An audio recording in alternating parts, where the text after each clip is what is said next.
صبح کو کوئی بندہ مومن ہوگا اور رات کو کافر ہوگا، اور رات کو مومن ایماندار ہوگا، ایمان والا ہوگا، مسلمان ہوگا، دیندار ہوگا، لیکن جب صبح ہوگی تو وہ کافر ہوگا۔ آپ نے اعمال کی وجہ سے اپنے اعمال کو، اپنے ایمان کو بچانا چاہیے۔ اعمال کے حوالے سے اللہ کے رسول صلی اللہ علیہ وسلم فرماتے ہیں کہ اے میرے امت کے لوگوں، آپ اعمال کیا کریں؟ لا تحقرن من المعروف شیئا،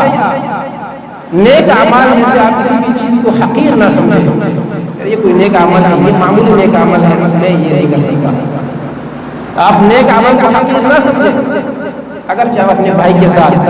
اپنے رشتہ دار کے ساتھ، اپنے محلے والے کے ساتھ، پیشانی کے ساتھ ملنا چاہتے ہو، ہاتھ ملانا چاہتے ہو، یہ بھی آپ اچھے نیت سے کریں۔ خندہ پیشانی کے ساتھ اس سے مل لیں، یہ بھی آپ کے نامہ اعمال میں لکھا جائے گا۔ یہ ہمارے پاس ایک چانس ہے میرے بھائی، یہ ہمارے پاس زندگی جو اللہ نے ہمیں دی ہے، یہ ایک چانس ہے۔ واللہ العظیم جتنے بھی یہاں پر بیٹھے ہوئے ہیں، ایک وقت ہر انسان پر ایک اس طرح وقت آئے گا کہ وہ پھر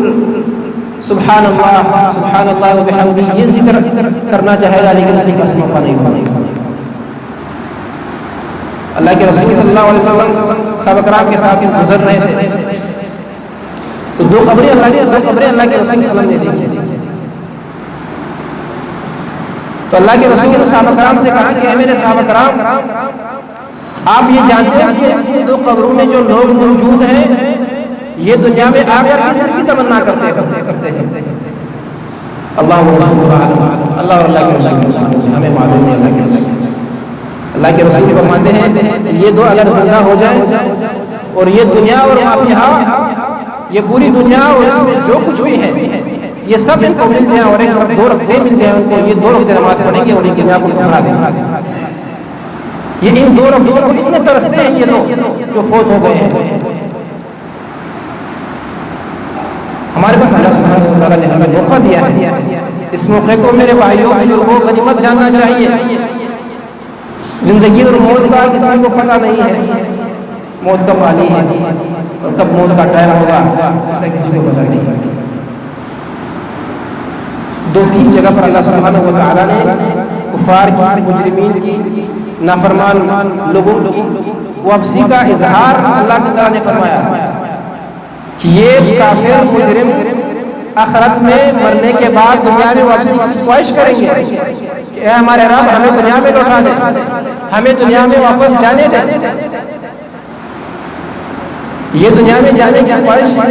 کا اظہار اللہ کے سامنے کریں گے، اللہ کے سامنے کریں گے، واپس دنیا میں آنا چاہیں گے۔ یہ اس لیے آنا چاہیے کہ دوبارہ جا کے اپنے گھر آباد کریں، اپنا کاروبار چلائیں، اپنا سسٹم دنیا میں چلائیں، نہیں، یہ کہیں گے قال رب ارجعونی لعلی اعمل صالحا فیما ترکت کلا، قال کہے گا یہ بندہ ربی اے میرے رب ارجعونی مجھے واپس کر دے دنیا میں، لعلی اعمل صالحا شاید میں نیک عمل کروں، میں اپنے آپ کی اصلاح فیما ترکت، اس دنیا میں جس کو میں چھوڑ آیا ہوں اس میں شاید نیک عمل کروں۔ اللہ تعالیٰ کہے گا کلا، یہ ممکن ہی نہیں۔ اور آگے اللہ فرماتے ہیں ہمیں تنبیہ دیتے ہوئے کہ انہا کلمۃ هو قائلها، یہ ایک کلمہ ہے جو ہر بندہ بعد میں جا کے کہے گا، ہر شخص جا کے کہے گا کہ اللہ مجھے دنیا میں واپس کر دے تاکہ میں نیک عمل کروں۔ اللہ فرماتے ہیں کہ آپ کی اس وقت کا جو خواہش ہوگا وہ ابھی میں نے آپ کے سامنے بیان کر دی کہ آپ یہ خواہش کرو گے بعد میں جا کے،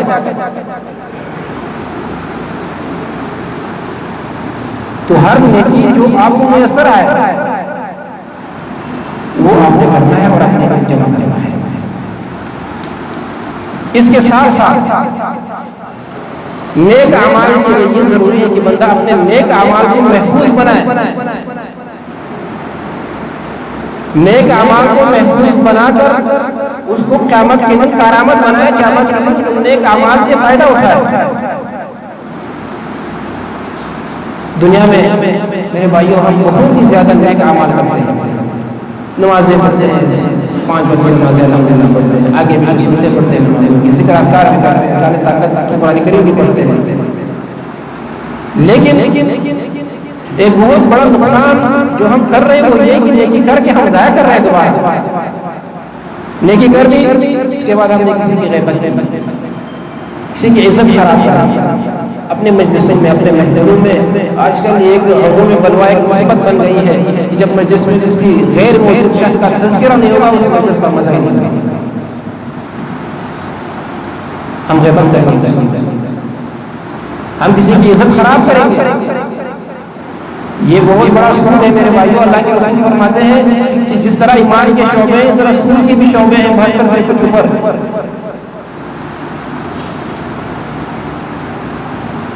سب سے بڑا سود, سب سے چھوٹا سود یہ ہے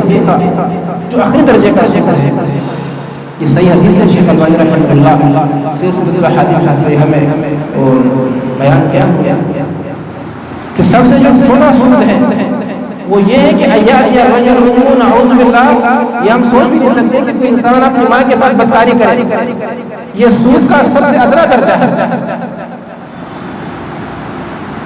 اب بڑا درجہ جو سب سے بڑا آخری درجہ ہے وہ بھی سن لیں. وَإِنَّ أَرْبَ الرِّبَا الْإِسْتِطْلَالَةُ فِي عَرْضِ أَخِي الْمُسْلِمِ, اور سودوں میں سے سب سے بڑا سود جس کے اوپر کوئی سود ہے نہیں وہ یہ ہے الاستطالۃ فی عرض اخی المسلم, اپنے مسلمان بھائی کی عزت میں زبان درازی کرنا, اس کی عزت کو خراب کرنا, غیبت کرنا, یہ سودوں کا سب سے بڑا سود ہے. اور جو ہم نے اپنے معاشرے میں اس کو ایک عام معمولی سی بات کو سمجھا ہے اور اس کو ہم اہمیت نہیں دیتے ہیں, یہ بہت بڑا سود ہے. نیکی کر کے ہمیں ان نیکیوں کو محفوظ کرنا چاہیے. اگر ہم نیکی کر کے نیکیوں کے بعد ہم گناہ پر گناہ کرتے چلے جائیں گے تو گناہ سے یہ ہوگا کہ ہمارے نیک اعمال برباد ہوں گے, ہمارا ایمان خراب ہوگا, ایمان زنگالود اور غبارآلود گردآلود ہوگا. اور ان گناہوں سے دل سیاہ ہو جاتے ہیں, گناہوں سے دل کالے ہو جاتے ہیں میرے بھائی. اللہ کے رسول کی صحیح حدیث ہے کہ نزل الحجر الاسود من الجنہ, یہ حجر اسود کا جو پتھر ہے خانہ کعبہ میں حاجی جا کر وہاں اس کو بوسہ دیتے ہیں یا اشارہ کرتے ہیں, حجر اسود مشہور ہے. یہ پتھر جنت سے آیا ہے اللہ سبحانہ و تعالی. اس کی حیثیت اس کی حقیقت یہ ہے کان اشد بیاضا من اللبن, یہ پتھر دودھ سے بھی زیادہ سفید ہے. جنت کا پتھر اور بہت سفید صاف ستھرا. فسودت خطایا بنی آدم, بنی آدم کے انسانوں کے گناہوں نے اسے کھارا کر دیا. بنی آدم نے ہاتھ لگا کے بنی آدم کے گناہوں کی وجہ سے,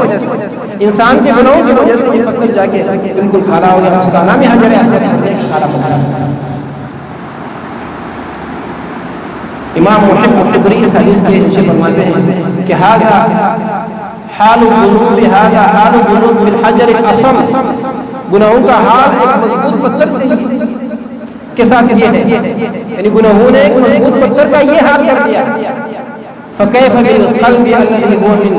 لحم ودم, اس دل کا کیا حال ہوگا جو گوشت کو خون سے مرکب ہوا ہے, جو گوشت کو خون سے بنا ہے, اس کا کیا حال ہوگا. گناہوں نے پتھر کا یہ حال کر دیا, جو گوشت سے بنا ہوا اور خون سے مرکب دل ہے اس کا کیا حال ہوگا. اس کا حال یہ ہوگا, اللہ کے رسول صلی اللہ علیہ وسلم فرماتے ہیں بڑی بہترین حدیث کہ تعرض الفتن علی القلوب کالحصیر عودا عودا. اللہ کے رسول فرماتے ہیں کہ یہ فتنے اور گناہ دل پر یہ اس طرح پیش کیے جاتے ہیں جس طرح چٹائی کے وقت وہ چٹائی کے جو تار ہیں, دھاگے ہیں یا کھجور کے وہ پتے ہیں, جس طرح پیش کیے جاتے ہیں ترتیب وار, جس طرح ترتیب وار وہ دھاگے اور کھجور کے پتے چٹائی پر پیش کیے جاتے ہیں, یہ گناہ دلوں پر اس طرح پیش کیے جاتے ہیں. اب دل دو قسم کے ہوتے ہیں, فأیما قلب انکرہ, ہر وہ قلب, ہر وہ دل جو گناہ کا انکار کرے, گناہ کو قبول نہ کرے, نکتت فیہ نکتۃ بیضاء, اس گناہ کو رد کرنے کی وجہ سے, گناہ کو پرے ہٹانے کی وجہ سے, نکتت فیہ نکتۃ بیضاء, اس دل پر اللہ سبحانہ و تعالیٰ کی طرف سے ایک سفید نقطہ لگا دیا گیا.